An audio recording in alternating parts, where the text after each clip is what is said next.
Hello दोस्तों, हम बात करने वाले हैं रतन इंडिया पावर लिमिटेड स्टॉक के बारे में। सुगस कंपनी ने क्वार्टर फोर के रिजल्ट्स को डिस्क्लोज अभी कर दिया है। फिलहाल क्वार्टर फोर की जो नंबर्स है वो कब आएंगे वो भी कवर करेंगे। उसी के अलावा मार्केट में आज फिर से प्रॉफिट बुकिंग देखने को मिली है। तो मंडे सेशन आखिर कैसा रह सकता है मार्केट के रिगार्डिंग और रतन इंडिया पावर के रिगार्डिंग, तो वो सब चीज़ें हम कवर करने वाले हैं, क्योंकि लगातार रतन इंडिया पावर अपने कर्ज को तेज़ी से कम करती हुई पिछले टाइम हमें नजर आई थी। ऑलमोस्ट कर्ज मुक्त ऐलान भी जो कंपनी ने कर दिया था, पर अभी रिसेंटली आज मार्केट में जो क्लोजिंग के वक्त आखिर जो गिरावट अचानक नजर आई है उसके पीछे की कहानी क्या है उस चीज़ को हमें समझना है। उसी के अलावा पिछले 5 मार्केट सेशन के दौरान 5% की गिरावट हमें मिल चुकी है और 52 सप्ताह के लॉस पर भी दोस्तों ये स्टॉक ट्रेड करता हुआ ऑलमोस्ट नजर आना स्टार्ट हो चुका है। जो 8 रुपये 44 पैसे इसका 52 सप्ताह का लॉस है और हाईएस्ट 21 रुपये 10 पैसे। रिसेंटली प्राइस है 9 रुपये 94 पैसे और आज के सेशन में 9 रुपये 76 पैसे तक इसमें हमें गिरावट मिली है। इसके अलावा अगर बात कर ली जाए रिजल्ट्स के डेट को लेकर, तो कंपनी की तरफ से ऑफिशियल जो डेट है वो ऑलरेडी अनाउंस कर दी गई है। जो कंपनी का जो रिजल्ट रहेगा वो 7 मई को आने वाला है। तो यहाँ पे डेटा आप चेकआउट कर सकते हैं कि 7 मई 2025 को कंपनी की जो बोर्ड मीटिंग है एजीएम जो अपनी क्वार्टर फोर के रिगार्डिंग जो डेट ऑलरेडी अप्रूव हो चुकी है। उसके अलावा कंपनी की जो ट्रेडिंग विंडो है वो भी क्लोज रहने वाली है। तो सबसे महत्वपूर्ण चीज़ ये देखने को मिली कि आज के सेशन के दौरान जो वॉल्यूम हमें नजर आई है वो आखिर कितने देखने को मिली है। साथ ही साथ जो होल्डिंग का जो डेटा है वो क्या रहा है। मेन चीज़ ये देखने को मिली कि मार्केट में वॉल्यूम काफ़ी बेहतरीन रही है। 1 करोड़ 12 लाख शेयर की वॉल्यूम देखने को मिली। उसके अलावा ट्रेड वैल्यू 11 करोड़ की रही है। पर मार्केट ने अपना जो खेल बिगाड़ने का जो काम था वो आज काफ़ी ज़्यादा यहाँ पे किया है, क्योंकि मेन चीज़ जब मार्केट में इतना ज़्यादा करेक्शन हमें मिला, उतनी ज़्यादा जो गिरावट हमें फेस करनी पड़ी। उसके अलावा भी यहाँ पे देखने को मिला कि लगभग 46% की डिलीवरी निवेशकों ने होल्ड की इस मार्केट के सेंटीमेंट बिगड़ते माहौल में भी। तो कंपनी ने अपने रिजल्ट्स की जो डेट थी वो तो अनाउंस की। उसके अलावा अभी रिसेंटली कंपनी के कर्ज के रिगार्डिंग अगर बात करें तो कंपनी के ऊपर अभी रिसेंटली जो कर्ज देखने को मिला है वो 3463 करोड़ का क्वार्टर 3 के बाद हमें देखने को मिला था। पर अभी लेटेस्ट में कंपनी के ऊपर जो कर्ज है वो आखिर कितना बचा है वो कवर करना काफ़ी कंपलसरी है, इंपॉर्टेंट चीज़ है, क्योंकि कर्ज का लगातार जो डेटा था वो काफ़ी ज़्यादा इंप्रूव था। और अभी मैं आप लोग को बता दूँ कि कंपनी का क्वार्टर 3 के बाद कर्ज बढ़ता हुआ देखने को मिला है। 3546 करोड़ का कंपनी के ऊपर कर्ज है और कंपनी का क्वार्टर 3 के बाद देखने को मिला था 3463 करोड़ का। तो इस बात से अंदाज़ा हम लगा सकते हैं कि कंपनी के अंदर कर्ज अभी बढ़ रहा है। तो थोड़ा सा नंबर्स कैसा आ सकता है इस पर अगर बात करें तो एसएसपी से ये चीज़ें क्लियर होती हुई नजर आएगी, जिसमें पता चलता है कि फिर से इसमें एफआई वालों ने अपनी होल्डिंग इंक्रीज़ की है, डीआई वालों ने इंक्रीज़ की है।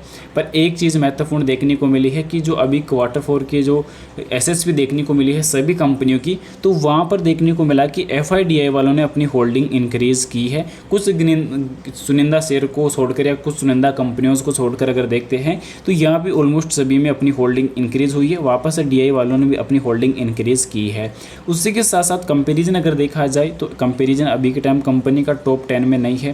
पर मेन चीज़ ये है कि कंपनी का रेवेन्यू इस क्वार्टर 4 में और क्वार्टर 1 दोनों रिजल्ट्स में अच्छा देखने को मिलेगा। रीज़न ये है कि अभी जो गर्मी का सीज़न है वो चरम सीमा पे है और इस वजह से जो बिजली की खपत है वो ज़्यादा रहेगी और इस वजह से कंपनी का जो रेवेन्यू है वो इम्प्रूवमेंट होता हुआ नजर आएगा, क्योंकि लगातार कंपनी के जो रिजल्ट्स थे वो काफ़ी बेटर देखने को मिले। लास्ट टाइम कंपनी का जो क्वार्टर 3 का नंबर देखने को मिला था वो 4.33 करोड़ के प्रॉफिट देखने को मिले थे। उसी के साथ साथ कंपनी का क्वार्टर 2 में लॉस देखने को मिला था, पर क्वार्टर 1 में फिर प्रॉफिट था। पिछले क्वार्टर 4 में प्रॉफिट काफ़ी बेहतरीन थे, जिसमें अदर इनकम काफ़ी कंपनी की शामिल हुई थी और इसी वजह से कंपनी का जो कर्ज था वो काफ़ी तेज़ी से कम होता हुआ भी हमें नज़र आया था। तो ये चीज़ें का आरपी ज़्यादा जो है इंपॉर्टेंट रहने वाली है। इसके अलावा कंपनी का जो फाइनेंशियल ग्रोथ है वो भी इम्प्रूव हुई है। कंपनी की कैश फैलो पर अगर थोड़ी सी चर्चा अगर कर ले तो कंपनी अपने बिजनेस से नकदी जो है जनरेट नहीं कर पा रही, उसमें असक्षम है।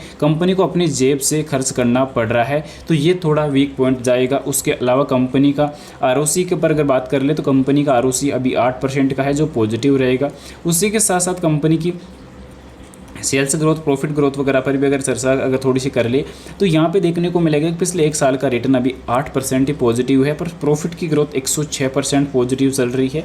सेल्स की ग्रोथ 3% तक माइनस हो चुकी है। यहाँ पर सेल्स कंपनी की गिरी है, तो कंपनी का फाइनेंशियल जो डेटा है वो कमज़ोर होता हुआ नजर आया है।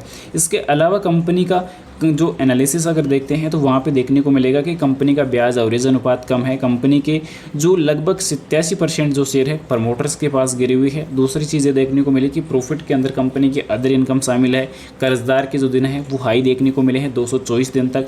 उसी के अलावा कंपनी की जो बोरिंग लागत कोस्ट है, जो ब्याज का जो लागत कोस्ट है, वो इनकम के मुकाबले ज़्यादा कंपनी को इंटरेस्ट पे आउट करना पड़ रहा है। कार्यकाल के जो दिन थे वो 396 से घटकर 173 हो चुके हैं। पर कंपनी लगातार अपने कर्ज को कम करती हुई नजर आई है और स्टॉक अपने बुक वैल्यू से 1.20 गुना ऊपर कारोबार कर रहा है। अब दोस्तों मार्केट जिस प्रकार अगर बात की जाए तो मार्केट मंडे सेशन को फिर से रिवर्सल कर सकता है। वहाँ पर एक अच्छा पैटर्न देखने को मिल सकता है।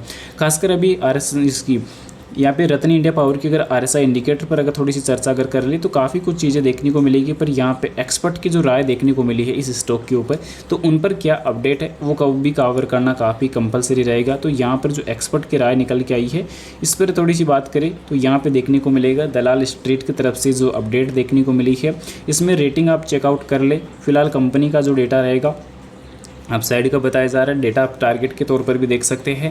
पर इस प्रकार कंपनी में जो डेटा देखने को मिला है वो कहीं ना कहीं अंतर्जनात्मक रह सकता है, क्योंकि पिछले 5 सालों का जो रिटर्न है वो 675% का है, 3 साल का लगभग 96% है और पिछले 1 साल का जो देखने को मिला है 10% का। तो इस बेस में अंतर काफ़ी बड़ा है और कंपनी का लगातार जो अप डाउन का जो ग्रोथ है वो काफ़ी ज़्यादा इंप्रूव कर सकता है। कंपनी की जो प्रतिस्पर्धी कंपनियाँ हैं, जो एक कंपिटिटर कंपनियाँ हैं, उनका स्थान आप चेक कर सकते हैं कि कंपनी अभी कितनी ज़्यादा इसमें स्पष्ट नजर आ रही है। फिलहाल बता दूं बाय सेल के लिए कोई भी रिकमेंडेशन सदस्य नहीं रहने वाली, जानकारी ओनली एजुकेशन पर्पज के लिए रहेगी। इन्वेस्टमेंट करने से पहले अपनी फाइनेंशियल एडवाइजर की सलाह जरूर ले या खुद की रिसर्च जरूर से कर ले। फिलहाल कंपनी ने इस रिजल्ट के लिए डिविडेंड बोनस की कोई अनाउंसमेंट भी नहीं की है। वीडियो पसंद आए तो लाइक और चैनल को सब्सक्राइब करें।